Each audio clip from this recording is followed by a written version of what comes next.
Vamos dar uma pegadinha, Ila? Ixi, tá passando maquiagem? Ixi.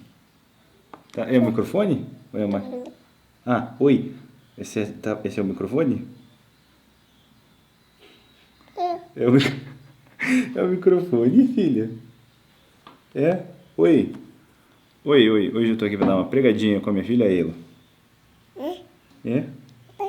Ah, tá. E a gente vai falar sobre onde Jesus mora.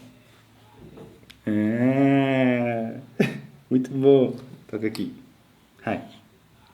Enfim, hoje nós continuamos a nossa série Parabolando com a parábola de Marcos 13, do versículo 34 ao 37, onde nós vemos a parábola do dono da casa. Onde a palavra de Deus diz: a vinda do Filho do Homem pode ser ilustrada pela história de um homem que partiu numa longa viagem. Quando saiu de casa, deu instruções a cada um de seus servos sobre o que fazer e disse ao porteiro que vigiasse à espera de sua volta. Vocês também devem vigiar, pois não sabe quando o dono da casa voltará, à tarde, à meia-noite, de madrugada ou ao amanhecer. Que ele não os encontre dormindo quando chegar sem aviso. Eu lhes digo o que digo a todos: vigiem. Tem que vigiar. Ok, essa parábola aqui é sensacional. E tem três coisas que chamam muito a minha atenção. Você sabe que o coração da série Parabolando é encontrar três lições práticas. Mas três lições práticas que eu vejo aqui. Porque ela é uma parábola que encapsula muito bem essa questão da segunda vinda de Jesus. A verdade é que nós somos servos entre uma vinda de Jesus e a próxima. A primeira ele veio, ele morreu na cruz, ele feitou a redenção por todos os povos para que a gente possa anunciar dessas boas novas de redenção a todos os povos, para que todos aqueles que nele creiam possam herdar a vida eterna. Todos aqueles que, confessando Jesus, decidem a caminhar com ele, podem herdar a vida eterna. E esse é o momento que nós vivemos. Mas, obviamente, não adianta só tentar ganhar o mundo e perder a minha própria alma. Um dos aspectos dessa espera é a vigilância. Nós falamos aqui sobre a parábola das 10 virgens. Se na volta do meu Senhor não há óleo em minha lanterna, o meu coração não está aceso em amor por Ele, eu não tenho lugar nesse banquete. Então vamos lá. Primeira lição prática que eu aprendo nessa parábola sensacional. Longa viagem. É uma palavra que chama atenção.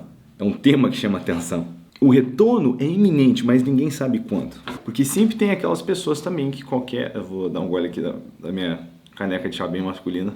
Não me julgue, eu ainda não estou em casa, estou hospedado. Tanto que qualquer lombada que o mundo passa, as pessoas já falam, Mas a instrução do Senhor é essa, de vigiar. Pode ser a qualquer momento, então a gente tem que viver nessa prontidão. Eu sei que sempre tem um clube dos escatoboys e escatogirls que estão, não vai ser agora, que tem que acontecer isso. Muitas coisas na Bíblia não são tão facilmente interpretadas assim. Por isso que melhor do que conhecer os segredos mais profundos da Bíblia é você praticar as verdades mais simples. O poder da palavra está na obediência, em praticar ela, não só no que você ouve.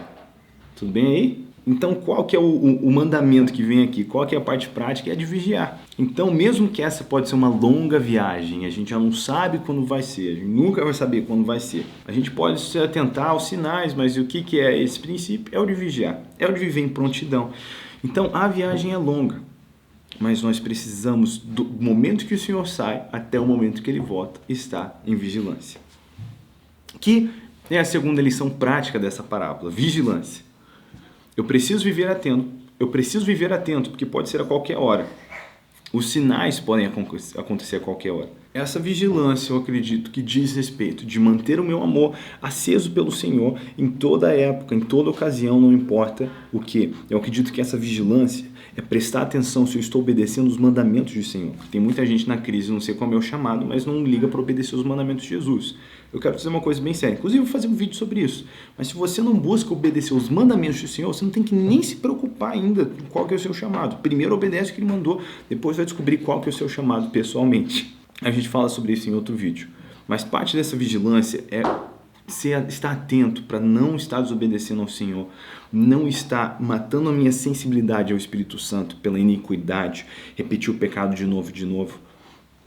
A verdade é que essa questão do pecado, ela é muito perigosa. Não é que vai chegar uma hora que o sangue de Jesus se esgota e o que Ele fez e fala, não dá mais para perdoar, cara, você ficar fazendo a mesma coisa de novo, agora, 491, já era. Perdeu a salvação. Mas o que acontece? Quando eu insisto no pecado, só tem um jeito de eu fazer isso. Eu preciso ignorar a boa consciência do Espírito Santo. Eu preciso ignorar ele me falando, ele me convencendo acerca do pecado. Só assim eu consigo cair no mesmo buraco várias vezes. Eu preciso querer. E agora, a repetição de pecado não é que eu vou deixar de ser perdoado, mas é que eu vou deixar de pedir perdão. Conforme eu vou matando o meu próprio temor, eu vou matando também o meu próprio zelo e o meu próprio amor pelo Senhor, quando eu decido o pecado em vez dele. Então, o pecado, o que é o pecado? O pecado é errar o alvo. Então, o pecado não é uma criação de Deus. O pecado é não fazer o que Deus criou para ser. Se o pecado é errar o alvo, obviamente existe um alvo. Mas com o pecado, nós não somos a vítima, porque Deus estabeleceu esse princípio, que ninguém é tentado além de sua capacidade de suportar, como está escrito em 1 Coríntios 10. Que existe uma lei espiritual que não permite que eu seja tentado além da minha capacidade de vencer o pecado. Então, toda vez que nós pecamos, o que é? Uma decisão. A gente não é a vítima, a gente é o vilão. Quando eu peco, eu sou o vilão, quer dizer, eu decidi fazer algo. E toda vez que eu escolho o caminho que não é o caminho de Deus, eu juntamente com isso também rejeitei o caminho de Deus. Quando a humanidade no jardim decidiu ouvir a serpente, eles também, ao mesmo tempo, decidiram rejeitar o que Deus tinha dito. Adão e Eva não foram só uma vítima da serpente no jardim. Oséias 6:7 fala que Adão se portou de maneira leviosa, traiçoeira contra o Senhor e quebrou a aliança que tinha com ele. Então, nesse lance de pecado, cara, a gente não é a vítima, a gente é o vilão. E quando a gente vai fazendo isso, a gente vai matando a nossa sensibilidade para amar, temer e obedecer ao Senhor. Então, vigie. Vigie com as práticas, os pecados de estimação, as coisas que você decide fazer de novo e de novo. Porque de pouquinho em pouquinho você está esfriando o seu coração. É um cuidado que todos nós precisamos ter. Porque, cara, pensa comigo, ninguém acorda de um dia para o outro e decide fazer um pecado completamente escandaloso. Não, a pessoa vai comprometendo cada vez mais um pouquinho até chegar lá. Então vigie. Jesus deixou muito claro, João 14:21 fala, esses são os que me amam, aqueles que obedecem o que eu falo. Se você ama Jesus, o jeito que você expressa o seu amor por Jesus é obediência. Obediência ao quê? Aos mandamentos dele, é a sua palavra. Então isso para mim cai nessa questão de vigilância. Eu preciso atentamente olhar para o meu coração, como eu tenho amado e obedecido ao Senhor. Eu preciso ver se ele tem a prioridade do meu ser, se ele tem o meu amor. Que, cara, sinceramente, se eu não consigo vencer o meu próprio conforto por amor ao Senhor, como é que eu venceria, então, uma perseguição? Na Bíblia, morrer por Jesus é completamente normal, mas se eu não tenho o amor por Jesus a ponto de vencer o meu conforto, né, de passar um desconforto por ele, como é que eu poderia entregar a minha vida por Jesus? Que nós aprendemos com a Bíblia que é um privilégio. Cara, não precisa de muita perspectiva para ver que possivelmente na nossa própria geração, alguns de nós possamos ser presos ou mortos no Ocidente por pregar o Evangelho. Então, até o retorno do nosso Senhor, vigie. Terceiro princípio prático aqui dessa parábola é que ele vem. Vem prontidão, é importante por isso. Esse Senhor, uma hora volta para casa. E quando ele volta para casa, se ele encontra um servo vivendo como se eu nunca fosse voltar, ele vai ficar desapontado, porque ele deixou aviso que ele voltaria. Ele deixou ordem sobre o que ser feito. Então, muitas vezes, nós não levamos a sério o que o Senhor falou, mas não acontece nada. Parece que ninguém é destruído, queimado, vivo imediatamente por um fogo que caiu do céu por ter desobedecido ao Senhor. Mas o acerto de contas vem junto com o retorno do Mestre. Tem um jeito que a Bíblia fala que eu posso manter minha conduta pura. É segundo a palavra de Deus. Salmo 119:11 fala, guardei tua palavra no meu coração para não pecar contra ti. Entenda que a maior demonstração do que é a vontade de Deus, se eu tenho obedecido ela, não é um sentimento. Não é se eu estou me sentindo bem, se eu estou de bem com a vida hoje. Se eu tenho sido um campeão em todas as áreas. A maior evidência disso é a voz escrita de Deus. Entendeu? Não vivamos como se nosso Senhor não fosse voltar para casa. Não vivamos como se Ele não tivesse nos dado um trabalho de extrema importância enquanto Ele se foi. Para que quando Ele voltar, Ele não nos encontre tolamente desperdiçando o nosso tempo e não vivendo segundo a sua vontade, mas que Ele nos encontre como servos bons e fiéis, que levaram a sério o que Ele disse e estiveram esperando o seu retorno com vigilância. Beleza? Deus abençoe você.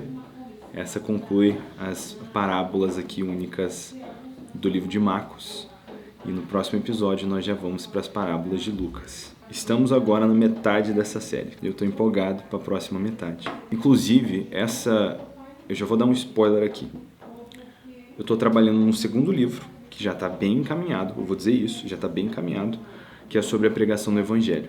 Mas por causa desse livro, eu tirei um pedaço que estava crescendo demais para esse livro, que vai virar um outro livro, inspirado por essa série, e a série também que nós tivemos do Sermão do Monte. Eu vou estudar esses assuntos mais a fundo, para ter um outro livro aí, que possivelmente vai ser lançado logo, só sobre a pregação de Jesus. Eu não sei se você... Agora eu quero bater um papo de verdade aqui. Se você tem acompanhado essa série, inclusive eu quero ouvir de vocês no comentário isso aqui. Essa é a minha pergunta para você.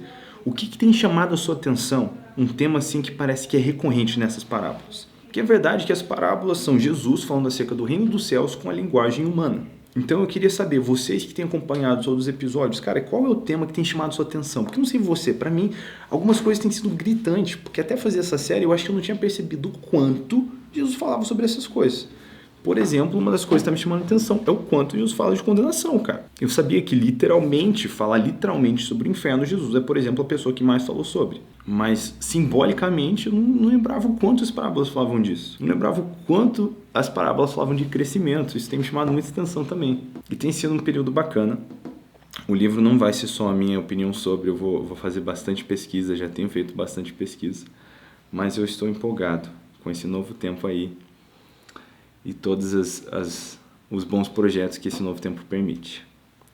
A Deus abençoe você. Obrigado de coração por você que acompanha aqui, né, esse canal, essas séries, essas pregadinhas. Eu fico feliz demais de poder fazer isso, de pregar a palavra de Deus e saber que em algum lugar do mundo você, meu irmão, pode assistir isso. Então, muito obrigado. Se estiver no seu coração de compartilhar esse vídeo com alguém, eu quero te encorajar a fazer isso. Mas não para dar uma força.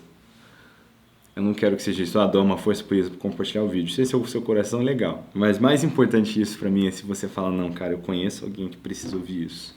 Né, que pode usar essa sementinha, então que você, né, mande para esse amigo. Mais que mandar para vários amigos uma mensagem que eles podem ouvir, eu gostaria que você mandasse para um ou outro amigo que precisa ouvir, entendeu? Deus abençoe vocês, mais um gole de chá na minha caneca bem masculina, que não é minha, da minha sogra. A gente se vê no próximo vídeo.